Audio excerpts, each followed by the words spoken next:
ఉదయం నుంచి సైలెంట్ గా అబ్జర్వ్ చేస్తున్నాను అధ్యక్ష. ఇంత పెద్ద డ్రామా ఈ సభలో జరుగుతుందని నేను ఎక్స్పెక్ట్ చేయలేదు అధ్యక్ష. ఈ రోజు వాళ్ళ పార్టీ గాని వాళ్ళ నాయకుల మనసు చూస్తుంటే దేవుళ్ళ మీద హిందువుల మీద పగబెట్టినట్టు కనిపిస్తుంది అధ్యక్ష. దొంగే దొంగ అన్నట్టుగా. అధ్యక్ష, మేము దేని మీదైనా సరే చర్చించడానికి సిద్ధంగా ఉన్నాము. సంబంధం లేని ఇష్యూ అధ్యక్ష. హెరిటేజ్ కంపెనీకి తిరుపతి లడ్డీకి సంబంధం ఉంది. హెరిటేజ్ కి ఈ లడ్డూలో సంబంధం ఉందని ఒక ఆధారం చెప్పండి అధ్యక్ష.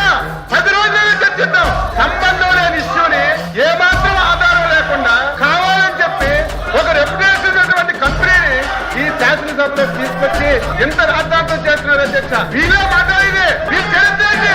ఈయన గాని ఈయన తండ్రి గాని 2 కోట్లు ఉన్నాయి అధ్యక్ష. పవిత్రంగా చేస్తున్నారు. వీళ్ళే మాట్లాడేది. 5 సంవత్సరాలు రాముడితోళ్ళు నరికారు, రథాలు నరికారు, తిరుపతి పవిత్రంగా పిలిచారు. వీళ్ళు మళ్ళీ ఎక్కడికి వచ్చి మాట్లాడుతుంటే బాధ కలుగుతుంది అధ్యక్ష.